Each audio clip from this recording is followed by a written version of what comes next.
Quorum of board members is present, that the meeting has been duly called, and the notice of the meeting has been posted in accordance with the Texas Open Meetings Act, Government Code Chapter 551.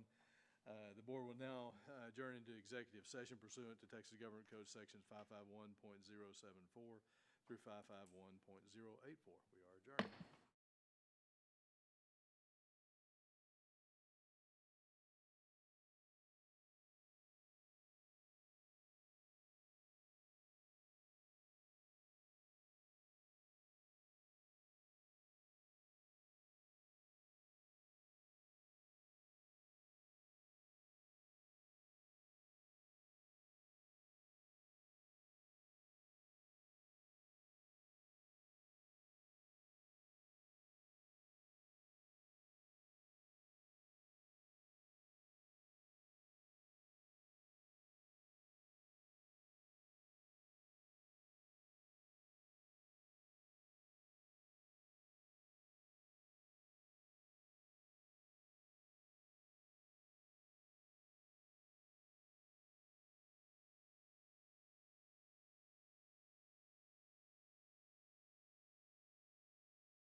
Mr. Spates, would you introduce your student for the pledge?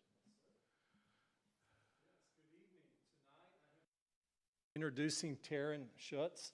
It would be a shorter list to tell you what she's not involved in. She's literally involved in everything. Tonight, though, she's here representing the Criminal Justice Program and your chief, correct? All right. Good evening, board. Please join me in saying the Pledge of Allegiance. I pledge allegiance to the flag of the United States of America and to the republic for which it stands, one nation, under God, indivisible, with liberty and justice for all. Thank you. Thank you. Tonight's brief introductory remarks will be given by Mr. Flanagan. I'm going to take my time to say a prayer. God, we thank you for today. We thank you for bringing us all here safely tonight. We ask that you watch over this room, watch over our district, watch over our teachers and our students.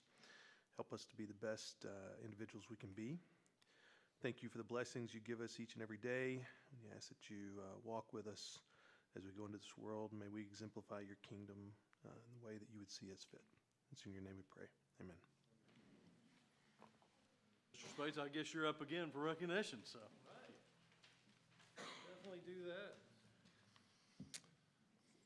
All right, Dr. President, Dr. Whittle, and the Board of Trustees, tonight we have the pleasure of introducing a group of students who were awarded the Lone Star degree at the state FFA convention this summer. The Lone Star FFA degree recognizes FFA members who have received the chapter degree, been active FAA members for at least 2 years, completed at least 4 semesters of agricultural science at or above the 9th grade level, maintained a supervised agricultural experience program, demonstrated their leadership skills, and have shown a commitment to FFA through involvement at the chapter level or above.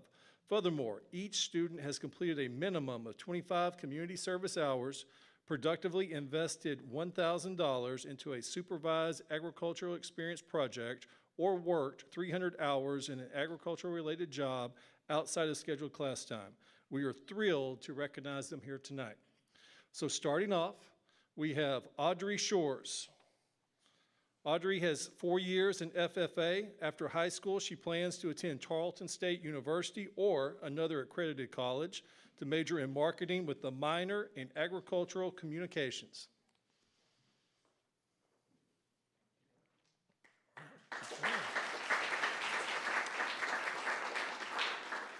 Right, next we have Bryce Lowry, also 4 years in FFA.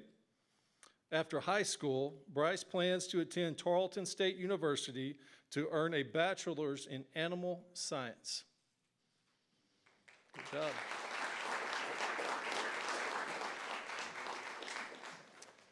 Next, we have Ryan Thomas, also 4 years in FFA, member of the tennis team, BSA, and an Eagle Scout. After high school, he'll be attending UTI in August, and he has already been accepted into their program.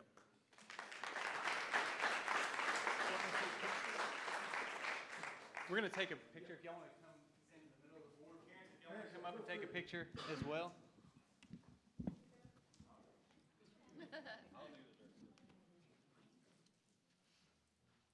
You got it? Y'all ready?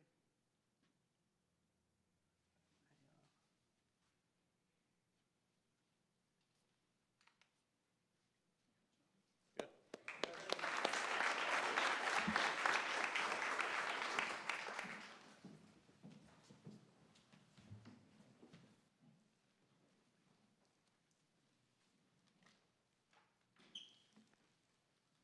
Congratulations to all of you. That was quite the list of things you had to do to accomplish that. So that's impressive. So congratulations. We did not have anyone sign up to speak at open forum this evening, so we'll move to information items. And first off, we have Dr. Taylor with Teacher Highlight. All right, good evening, Dr. Ravi, Dr. Whittle, and trustees. Tonight I'm proud to turn it over to Kyle Holder, principal of Whitehouse Junior High, who has tonight's teacher spotlight.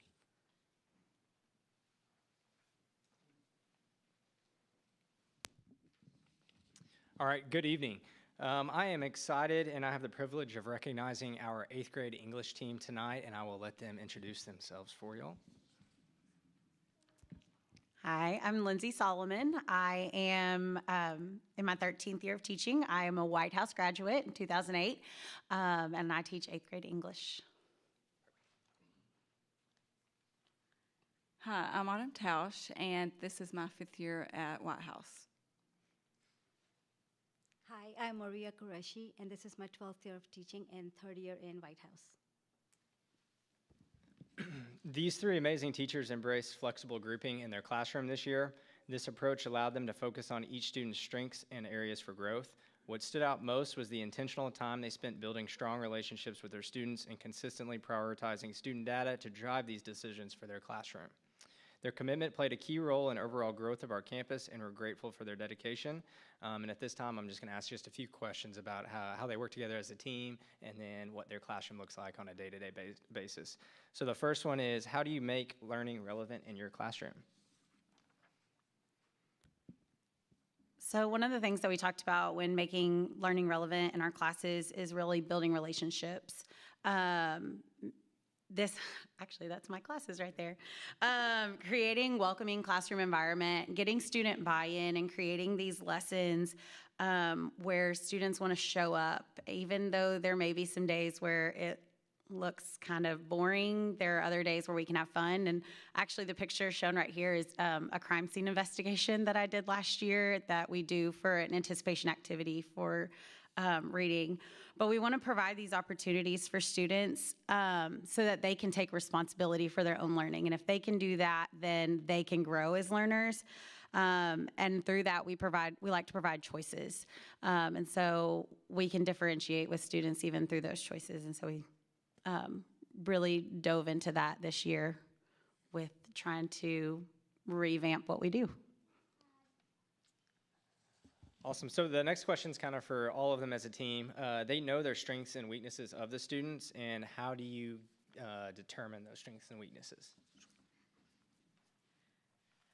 So one of the things that we've really focused on in PLC is that we have dedicated time to study our students' data for their strengths and weaknesses. Some of this is through iReady, which allows us also to differentiate and to meet our students where they're at.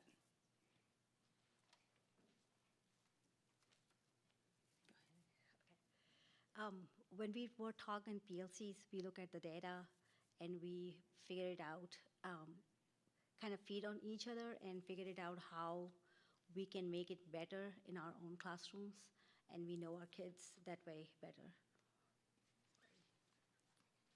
I know I kind of already touched on student choice, but that's something that we can definitely do to recognize student strengths, allowing them to choose something that showcases where they kind of shine. And so something that may be more artistic for a student versus something that's more written.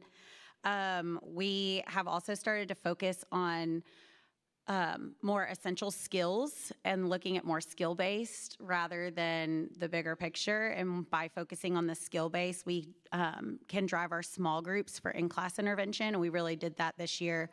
Like Ms. Tausch said, with using iReady, we use that to drive our interventions. Just a couple more. So how do you meet the need, meet students where they are at, and then grow them as readers and writers? So we do this by utilizing mentor text to guide our reading comprehension, and then we use that same text as a foundation to enhance our writing process. And then in addition to that, we also provide leveled instruction by using scaffolded text, and that's where our iReady texts have come in. Awesome. And then my last question that I have for them is, I think we all know that students don't love to write as much as they did, especially with computers and all of those things.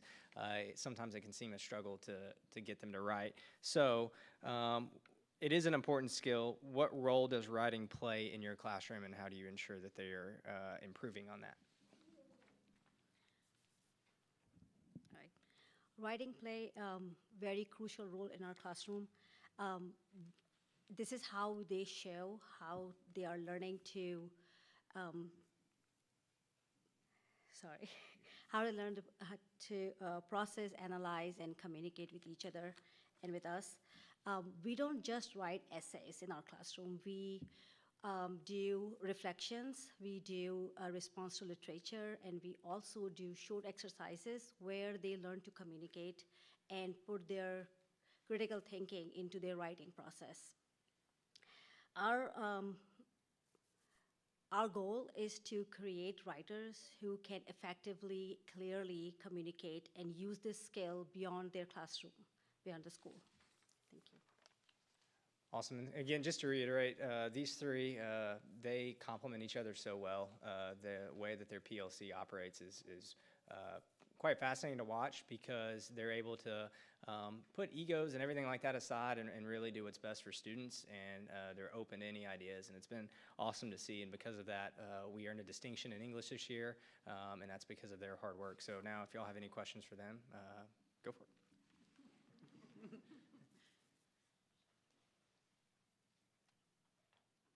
I'd just say that, when you're thinking about the school, you remember particular teachers that made a real impact on you educationally. And one that I always remember is Diane Pokorski, who was my 7th grade English teacher, and she taught me to write. And that's a skill that served me well my whole life. And so it's hard to underestimate how much difference you're making. So thank you.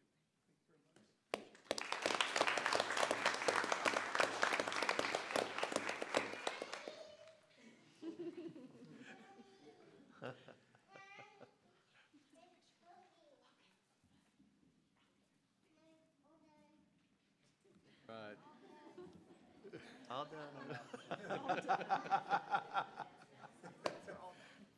And y'all are all, anybody who's want to leave, you may not find this quite as scintillating as we do. So if you want to leave, now's a good time. So it's, you're welcome to stay, but it's up to you.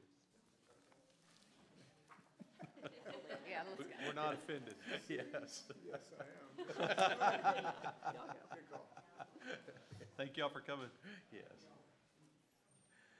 All right, I think Dr. Taylor, you're on again. So our accountability update. Yes, sir. All right, well, good evening again, trustees. Tonight we're going to talk about the 24 and 25 accountability update. And you may be wondering why we have 2 years smushed into one. So we're going to talk a little bit about that this evening.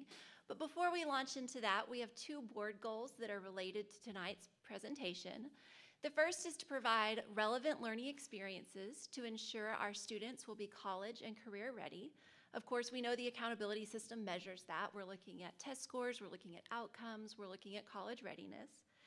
But this also ties into their involvement in extracurricular, co-curricular, and other campus activities, because we know that their involvement in those things enhances their academic experience. And so we want to recognize that all of those things that our students do help to build their profile as a person, as a learner, and it contributes to their success as students.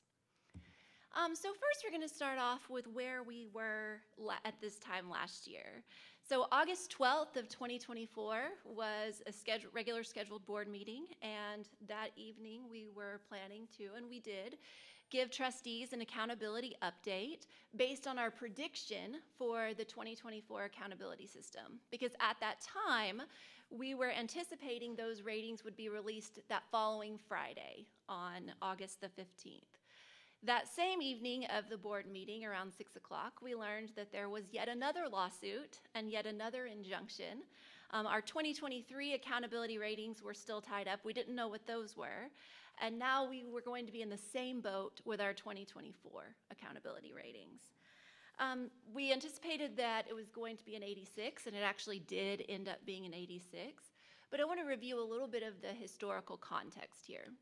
So in 2018, you'll see on what's displayed on the screen that Whitehouse ISD would have earned a rating of 89. But that actually was not the accountability system back in 2018. Back in 2018, we were still receiving a met standard or did not meet standard accountability rating. And at that time, that 89 was to inform districts that if the new A through F methodology were to have been applied, this is what your score would have been. We would have received an 89. So in the first year of A through F in 2019, our district earned a 91, followed by 2 years of not rated. and then in 22, a 93. But I want to dive into that 93 a little bit and talk about kind of why we are where we are today and why those lawsuits and injunctions came to be in the first place. So this 93 was under the same methodology that we had used back in 2019 and in 2018 to give us those scores. But starting in 2023, a new methodology or a new set of rules was going to be applied to the data to calculate districts' accountability rates. So if we looked at that 93 and applied the 2023 methodology, it would have actually been an 87. So when we look at the changes over time with that context in mind, our trend looks a little bit different. So you'll see that in 2022, if that 93 had actually been an 87, then we had a repeat of an 87 in 23, and then an 86, and then that growth to a 90 in 2025.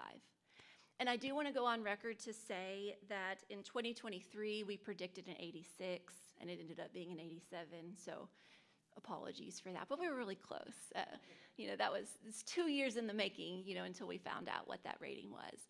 But that growth that we've experienced as a district, that is 100% attributable to the hard work of our students, our teachers, our support staff, our campus administrators, everybody on campus who pours into our kids day in and day out.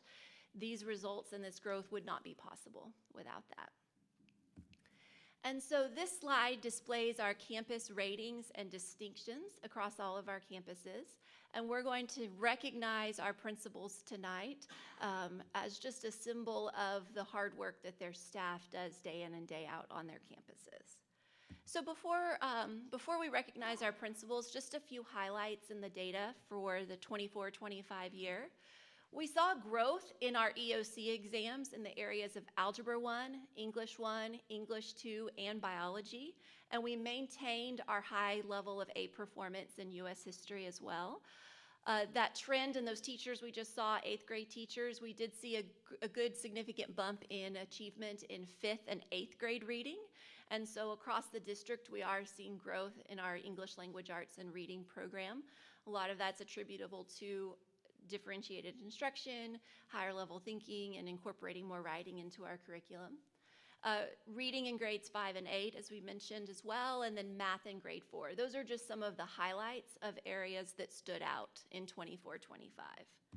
And as we plan for 25-26, we're going to continue our mantra of kid by kid, skill by skill, meaning that it's not good enough to just achieve a standard, but we want to make sure that all students at a minimum are maintaining their performance, if not growing in their performance. So meaning if a student scored at master's level in 8th grade, it's our goal that they're going to score at that master's level on their EOCs as freshmen. Along with that continued focus on growth, we have an opportunity as it relates to accelerated instruction. You may remember that is the additional intervention that students qualify if they don't perform satisfactorily on the STAR test. For those kids, we really want to emphasize not only meeting standard, but growing. We do have students in our district who, maybe 2 years ago, they did not meet standard, and then they were able to leapfrog to meets and even master's level performance. So by going kid by kid, skill by skill, that's how we're able to achieve that, because we're focusing on the individual student. So before we recognize our principals and our campuses this evening, this would be the time for any question or discussion about the 24 or 25 accountability system.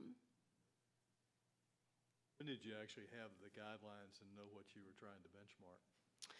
So that's a sensitive subject, Dr. Ravi. Yes. So it would have been after the fact when those scores were released in 2020, or were scheduled to be released for 2023. The students had already taken the exam. And so it made it challenging for districts to know what those benchmarks were going to be.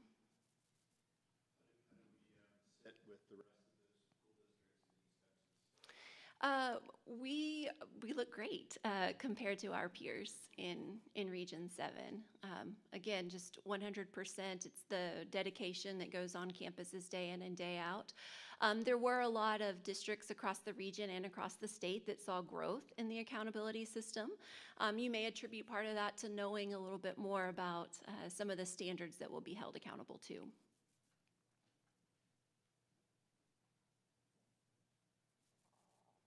Okay. Well, at this time, I'm going to invite Mrs. Saul to come over to the table, and we're going to call up our principals. So what we're going to do this evening is we're going to recognize each campus, again, represented by their principal. We'll call out their distinctions that they earned, and then principals, we'll ask for you to step to the side, because after we've recognized every campus, then we're going to take a group photo. All right, so first up, Whitehouse High School. Distinctions were earned in academic achievement in reading and language arts, academic achievement in math, academic achievement in science, and academic achievement in social studies.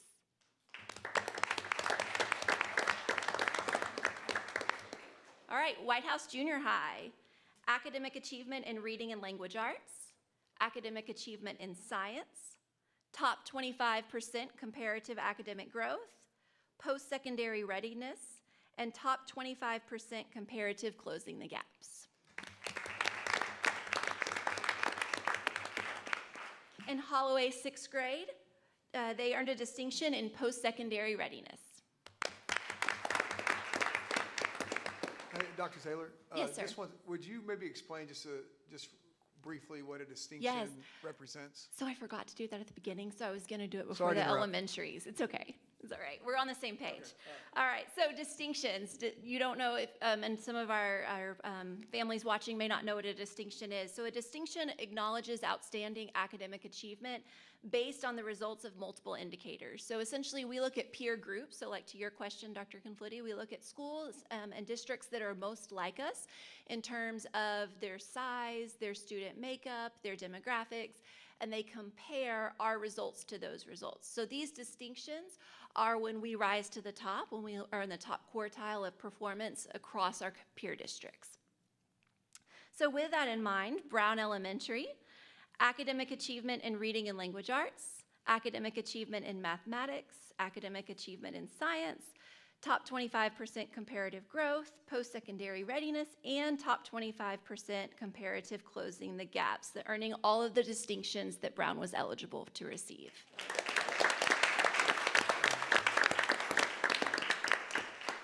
All right, next, Kane Elementary.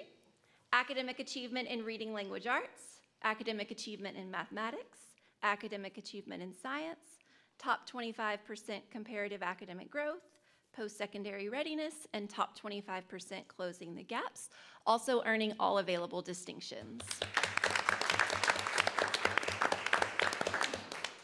Higgins Elementary, academic achievement in mathematics, academic achievement in science, and post-secondary readiness. All right, and closing us out this evening, Stanton Smith Elementary, academic achievement in reading, academic achievement in math, academic achievement in science, top 25 comparative academic growth, post-secondary readiness, and top 25% comparative closing the gaps, also earning all available distinctions. All right, so principals, thank you guys for being here tonight to represent your campuses so well. And the certificates there, you can choose to display those and share those with your staff so that they know that really you're here just to recognize them.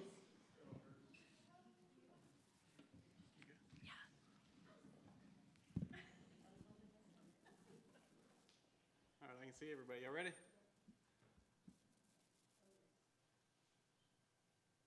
Good.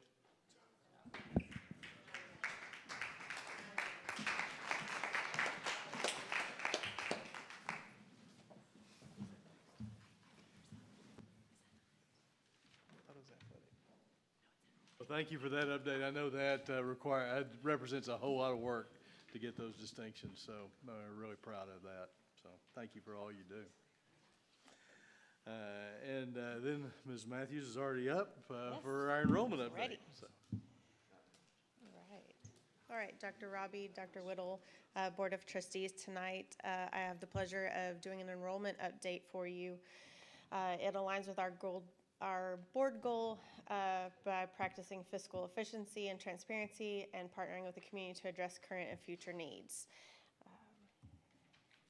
I want to take you back to the demographer report back in the fall of 2024.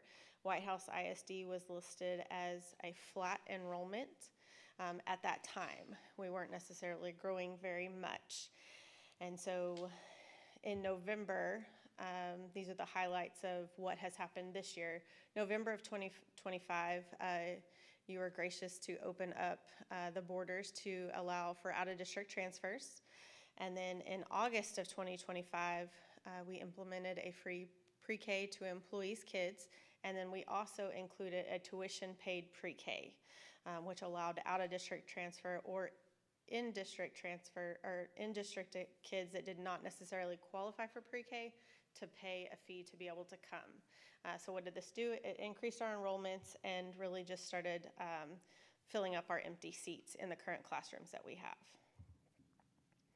So here you can see a trend of fall enrollment based on our PEMS data. And on 9/2, you can see we are increasing to 4,861. And as of today, we have 18 additional ones that have come to us starting today, coming up to 4,879. So that increases every single week. Which is a great thing, but watching that enrollment, making sure that we're increasing is something that's pretty exciting every week. We're not going to go over 5,000 though, correct? Ms. Yes. Matthews? Just wanted to Yes. say what everyone else might be thinking if you're familiar with. Yes, Hospital historically we've never been over 5,000, and we don't see that, and we have since the start of school year started to see that slow down a little bit. So although 18 sounds like a lot since 9/2, it has slowed down. So out-of-district transfers. As of today, we have 165 transfers in that are attached to employees that have decided to work here and bring their kids here. And the 158 represents out-of-district transfers that would not have been able to come here if we didn't open our borders. So that takes us to 323 total out-of-district transfers. And as you can see, layering them together, they are just by chance, even over all of the campuses, which has worked out very nicely. So you can see the out-of-district employee kiddos in maroon, and then the other out-of-district transfers in gray. So that has worked out pretty nicely. So where are they coming from? And this is based on where their homes are. Tyler being our number one, Chapel Hill, Bullard, Jacksonville, ARP, Troop coming up in 12. And so those are where they're coming from. We are trying to identify which campuses they are coming from. And so far we have calculated that Cumberland Academy, we've pulled kids from there, Tyler ISD, Chapel Hill ISD, Bullard, ARP, a couple from out of state, and a few homeschoolers, and then Founders Classical Academy is the other one that has a few. So we're still gathering that information. We'll be able to give you more information once all of the out-of-district transfers are tallied and make sure we have all of their transcripts and things like that. So that's what we have so far. Do you have any questions or comments? Did you say out of state? We do have a few that have come from out of state, yes. And so they are living in a different city and choosing to come to Whitehouse. So they are considered out of state. So that's where their last school district was. Oh, okay. Yeah. I thought, But they were commuting. No, We got two kids from Wascom over there. we do. They Kyle, so thank you for that, sir. They could almost be out of state, but state of they're Wascom. coming from Wascom, so. What are we doing to ensure that we're not overloading certain special groups or special programs or class sizes or class grade size? Yes, so grade we size. look at the enrollment every single morning, and we have a spreadsheet that helps us take all of those things into consideration. We look at class sizes, we look at when they do their out-of-district transfer process, Mr. McFadden does help us a whole lot with that. He goes through and looks at all the transcripts and all the things that come in.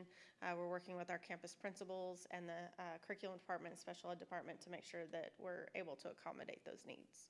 So services needed per student as well? Yes.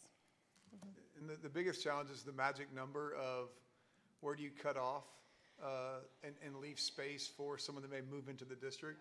And until we kind of establish some routine and we get historical data year after year, like we'll be able to tell that, hey, Stan Smith typically gets about 5 move-ins throughout the course of the year, and so we leave 5 spaces available. We're kind of gathering that data right now, trying not to overload classrooms, teachers, and programs. But at the same time, trying to say yes when we can and fill those classrooms up. Absolutely, and the principals have been integral in that process of making sure that we work with them to try to get those students spread out where we need to. I got a quick question. I was just wondering, are you all planning on perhaps doing a survey of the new kids at some point, maybe 6 months from now, to ask them what are we doing right? When they came, they had ABC expectation, but perhaps at 6 months they would have some really good insight for us to say, well, this was good, this wasn't so good, and then we can pivot and Absolutely. Make good suggestions from that. Yes, we currently do something similar to that. We have a stay survey that goes out to employees, so that's something that we could definitely do, maybe looking at They some have of ours. different experiences in other schools. Absolutely. And they may have some really good options and ideas of how do we do it even better. Absolutely, because we've got them here, now we have to keep them. Correct. So, yep. Were those enrollment numbers on a particular snapshot date, or was it this date every year? This one? Yes. But this is 9/2/25. Yes, Are and all of these 9/2, or were those specific snapshot dates for each of those They years? are all specific to the PEAM snapshot date, which is the last Friday in October. So we haven't gotten there yet, but we'll switch that to that, but this is as of 9/2. So. Any other questions? All right. Very much. Thank you. All right, and then Mr. Newton is going to give us an athletics update.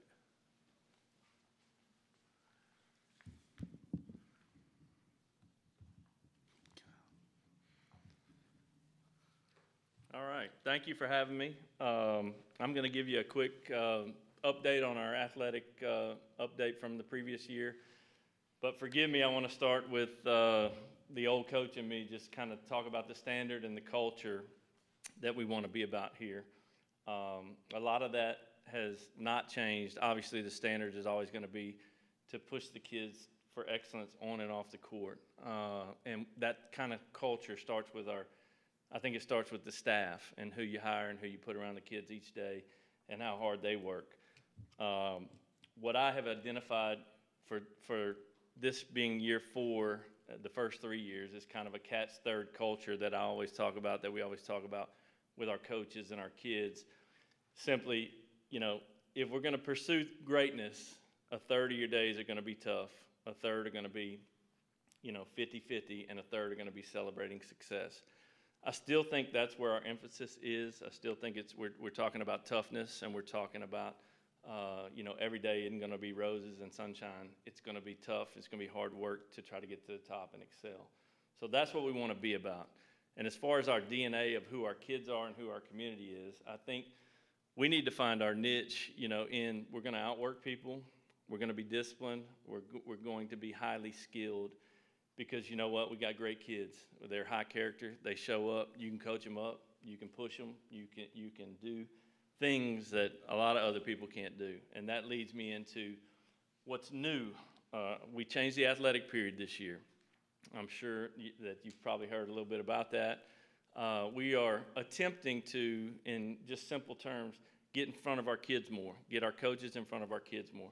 Most people have, if they don't have alternating block schedule, which we don't, they have the athletic periods bookend on the end of the day so that you can kind of steal a few minutes here.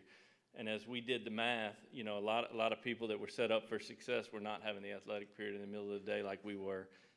So we made that decision to go ahead and move that, and I think it's going to be a great one. We are still working through some bumps in the road. It's still not exactly where we want it, matching up with the junior high. But moving forward, we're going in the right direction in that. Second thing, in May, we were able to secure an Adidas deal with the new Mahomes logo. There's only 15 schools in the country that were awarded this, and we were one of two in Texas, South Lake Carroll being the other one.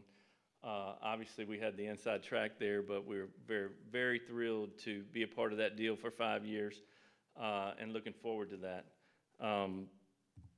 That is the jersey that supposedly Patrick himself designed that we will unveil at homecoming. That was at his Hall of Fame induction in Waco. So we're thrilled to do that. Looking at the numbers and participation numbers, just jumping right into it. We compete in a ton of sports. Our kids show up. They get there. We've got 31 teams. 14 sports, 31 teams spread throughout the high school, over 700 athletes. Now, a lot of that's multi-sport athletes that are participating and getting involved and being a part of the athletics at the high school level. Over 100 of that, for all 3 years that I've been here, we've had over 100 academic all-state kiddos involved in that, which goes back to the core of trying to excel on and off the court. Those numbers are large. The participation numbers, really the only difference, we're just packed tight. We have wrestling that nobody else has that puts our number a little bit higher than almost everybody else. The one area that I think we're lacking or that we might need some improvement is a third soccer coach on both sides of the ball, because we might, I think we could maybe produce a third team in that. But I want to say that through all of that, with coaches at the high school and the junior high, we have 35 coaches at the high school, we have 9 at the junior high, we have 5 athletic trainers, and then 2 admin staff. So we have 51 total. And I want to just say that the coaches, they're rock stars. You know, they're doing a little bit more with less the last couple of years. We've had to jumble around numbers. And for a 5A school, we've got quite a few coaches doing 3 sports, every coach doing at least 2. That's just not necessarily the norm at the level that we're at for everybody, but our coaches don't complain. They show up, they bust their tail, they work hard for those kids. Same thing at the junior high with the numbers. Participation is extremely high. There are your numbers right there. It's over 400 athletes there that are participating, 9 sports, 23 teams. The one new addition that I skipped over, we will be adding junior high baseball and softball this year. So that will, I would assume, jump those numbers by at least 50 in both of those. We've had unbelievable response to that. Did a lot of research on other folks that were doing it and felt like it was a good decision to offer it to our kiddos. One of the emphasis that we've had that I've brought, we used to contract out our summer strength and conditioning. We do it all in-house now. All of our coaches are involved. We do 21 sessions. Of those sessions, it's over 300 student athletes. All of those, if not in addition to that, are tied with skill development during that time in the summer. And our participation rate is extremely high. And our coaches, again, are the heroes there. They're working their tails off, working hard for the kids. Summer camps, community-wise, this year was the largest that we've had. You can see those numbers up there. That's over 900 total campers that we had this summer. Almost everything we got except maybe golf is involved with that. And again, the numbers are popping. The opportunity is there. Our kids want to be a part, and they're working extremely hard. Community service-wise, all of our high school programs are tied to community service, doing anything from being involved in Christmas parade, food drive, trash pickup, whatever it may be. And I know we've had some suggestions about doing some additional ones coming this year, hopefully. And I'm open to any of that because it's not a hard sell. Our kids want to do it. They enjoy getting out there, doing it, participating, and being in the community. Again, back to the culture, the staff, and making good hires. I'm just going to go through some of these. Our new hires at the high school, both of our offensive and defensive coordinators moved on to head coaching positions last year, so we filled both of those spots. We added Jake Smith, who's actually a Lindale native, but brought him in from Vidor, Texas. He was the offensive coordinator there. Michael Wade, another local product, went to ARP, played at Sam Houston State, was the defensive coordinator at West Rusk. He's doing a great job. Clint Copeland, whose father was the previous AD here at one point in time, is coming in from the Houston area as a head track coach and assistant football. Eric Ware, which those of you who are familiar with our wrestling situation, Eric, he has been a head wrestling coach for almost a decade, and we were able to pluck him from Gorman to come over. So hopefully we can settle down the wrestling situation because we have a ton of interest in that, and he's been doing a bang-up job. Ashton Melton, another Whitehouse native, we brought him in from Killeen. He's going to be assistant basketball and assistant football. Joe Lepsis has 29 years of experience, I believe, at the 5A, 6A level. He's going to be a new strength coach and performance coach. Tony Mianez, he's already doing a great job with our volleyball program, has a ton of experience in Arizona and is new to Texas, but he's doing a heck of a job. He's also got experience with wrestling, so he's going to be able to help there. Will Snyder is going to be our head golf coach coming in from Martins Mill. He was assistant basketball on a state championship team last year. He's trying to move up, and he's eager and young, and he's doing a great job. At the junior high level, we hired Ernest Hunter away from Tyler. He's a Longview native. He played in the NFL for, I think, 2.5 seasons, and he's really adjusting and doing a great job for us at the junior high. Scotty Albritton was previously our golf and assistant basketball, and he's now taken over the coordinator spot at the junior high, and he's doing a great job. And those are the other totals from our coaches and athletic trainers.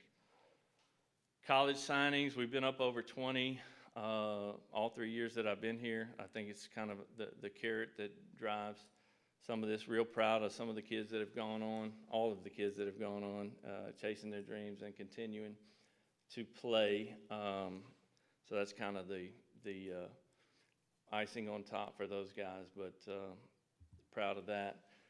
I think our athletes, as far as getting behind the one town, one family, one White House, I think our athletes are all in. I think they work extremely hard.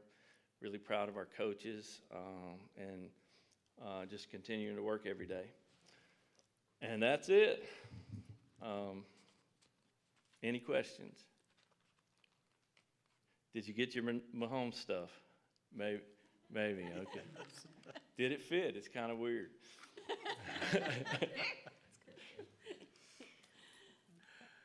Any questions? Good job. I'm glad you're doing it. All right, Absolutely. thank you. That represents a huge percentage of our students. Yeah, it does. So that's fantastic. So, okay, and last but certainly not least, career and technical education with Mr. Holton.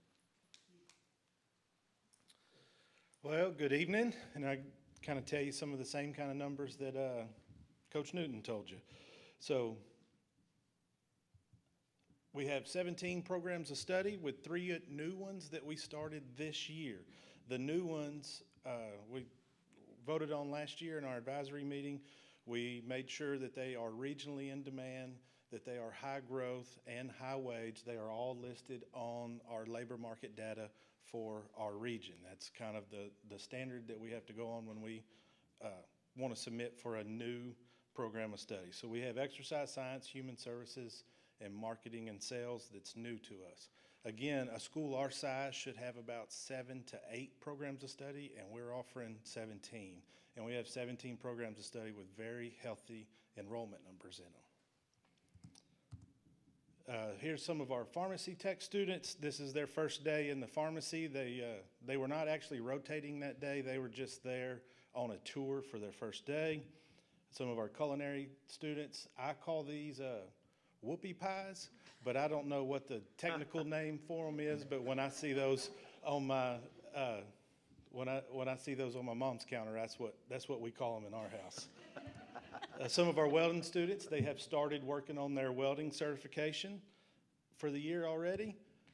And our cyber squad students in our computer science program And I will tell you that I think our technology department is really excited about these students because all of those Chromebooks in the high school, the first stop is the Cyber Squad students to try to fix it before it moves on to technology. So they take care of a lot of the problems already.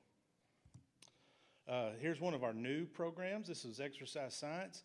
Coach Branch, our baseball coach, is teaching that, and they were talking about pulse rate and circulation and calories burning, and so he took them to the parking lot to get their heart rate and pulse rate up. And here they are checking their pulses. We are offering 30 industry-based certifications in all of our CTE programs. Those that are listed on the screen, that's just some of our most popular ones. I believe you have a handout that shows our totals that we received in our industry-based certifications, and those certifications are tied straight to our CCMR every year. That's a part of our A through F accountability. We offered 600 certifications across the high school with 495 tests that were passed. So we were running right at about 85% pass rate on our certifications. So talking about certifications, and we've got some success stories. So we have Miss Abigail Hill. She was in our EKG class last year. Well, you can see there, this is a picture of her on the job. She's working the night shift at the hospital as an EKG technician, and she's going to school at TJC during the day for nursing. We also have Lily Yarborough, who was in our PCT program last year, and she is working as a PCT and going to TJC for nursing school also. So some enrollment numbers. I have this by grade level. How many students are in a CTE class by grade level? You see that we're 99%, 96%. We do have a drop-off in 12th grade, and we have a hard time competing with early release or late arrival on keeping students there. So that kind of explains a little bit of the drop-off there. But 96% of our students in high school are in at least one CTE class this year. I put this slide in there because the completer status is tied to our CCMR. It is very important that we keep students not only when they start a pathway, but they need to stay in that pathway. Our counselors are doing a very good job of keeping students in that pathway. You see that our 12th graders, we're expecting 235 completers in their pathway. And a completer, that is 4 credits in 3 or more classes. And by the time they get to be seniors, they're in double block classes that are worth 2 credits. So you get 4 credits in 3 or more classes. So we're doing a good job there. The completer status is tied to CCMR because we want them to have an IBC and be a completer. So you can see our CCMR in 2023 was a 61%. In 2024, we got that up to 86%. In 2025, we were at 92.5%. Do not panic at 63% because that was as of August 27th. So that is starting school at 63%, and that has gone up 0.5% since we started school. That's how many students are already CCMR complete. We've been working, we've been meeting, we meet once a month on CCMR, but just to get the ball rolling, we've met last week and we met today, and we're projecting somewhere around 92 to 95% for this school year. We have 7 CTSO groups, that's student organizations for co-curricular stuff. Kind of talk to you about what they have been doing. Our barbecue team went to national contest in Kansas City this summer and placed pretty high. We have Tony Starnes. Tony Starnes is a state officer with the HOSA organization. Not only is he a state officer with the HOSA organization, he is the BPA president. This is an outstanding young man if you've never met Tony Starnes. We had 3 students get their Lone Star degrees with FFA, and one thing that I'd like to add, just by being a former ag teacher, is that only 2% of students qualify for their Lone Star degree, so that's a high achievement. And I got mine in 2000. Not only do we have Lone Stars, but Whitehouse FFA received a gold rating this summer at the state FFA convention. And our computer science club, they attended the Full Steam Ahead Day and took some robots out for those elementary students well, 2 weekends ago. So I believe that's, I mean, we're going to do a lot more with our CTSOs. That's just so far from what happened from May to today. Any questions? What do you attribute the biggest driver over the last 2 years, moving from a 61 or 63% up to 92 plus? The buy-in from the teachers. And you teach the system to the teachers and get them to buy in and understand what's important about it, then you can see the growth.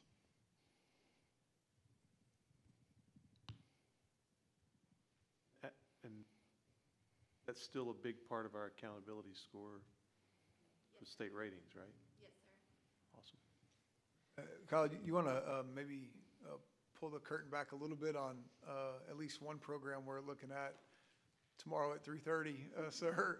But what other things do you have in works for the upcoming next school year? We would like to add cosmetology for next year, and we think there's a lot of interest in that on our campus or the high school campus. And not only cosmetology, but something I learned was that barbering is now bigger than cosmetology, and there's a lot more push for barbering. And so we want to run those simultaneously. Well, yeah, if you've seen the price of going to get your hair cut, Makes sense. yeah, and you can do 3 or 4 of those in an hour versus a hair dye or a hair color. How do you, Joe? It's really cheap. Very inexpensive. But that's exciting because, like you say, if they come out with a certification, they have a job. Yes, that absolutely. pays well. Yeah, so they could be they could be on my next success stories to talk about. Absolutely.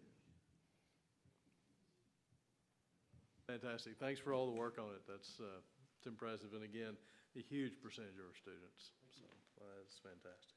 All right. Okay, that takes us to our action items, and we only have one action item, and that is the consent agenda. You've all had the opportunity to look at that. Any questions or comments about the items on the consent agenda? Accept the financial report, consent items. Motion made by Ms. Conway, second by Dr. Conflitti, to accept the financial reports and approve the remaining consent items. Any other questions, comments? All in favor? Motion carries. And then, Dr. Whittle, you're going to give us a brief update? Sure, yeah, thank you very much. Just wanted to reiterate kind of what you saw today was we've had a great start to the school year. I'm thankful for our leadership on our campuses. And as you can see, enrollment has increased. Traffic has increased.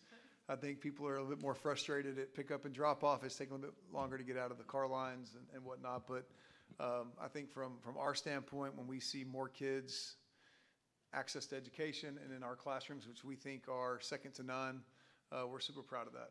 And so that's exciting to see the growth and start thinking about all the things we can do with that. And then, kind of to Kyle's point, and I think maybe Al, you asked this, is just really proud of kind of the futuristic thinking that's going on right now with our curriculum team, being able to put CTE classes in our junior high for Kyle being open to that. When you have 8 periods in a class day, or in a day, it's really easy to encourage kids to take more CTE classes and to help them find their passion, their interest, and what they want to be when they grow up. And we've got that opportunity, and I think we're really seizing that and providing kids real-life experiences that are going to benefit them as they graduate and walk off the stage and into the real world. So just really proud of the leadership in our district, and thanks for your support. I think we've had a great start to school, and look forward to that continuing. Thank you very much. Concludes our agenda for the evening. Do I have a motion to adjourn? Motion made by Mr. Flanagan, second by Ms. Snyder to adjourn. All in favor?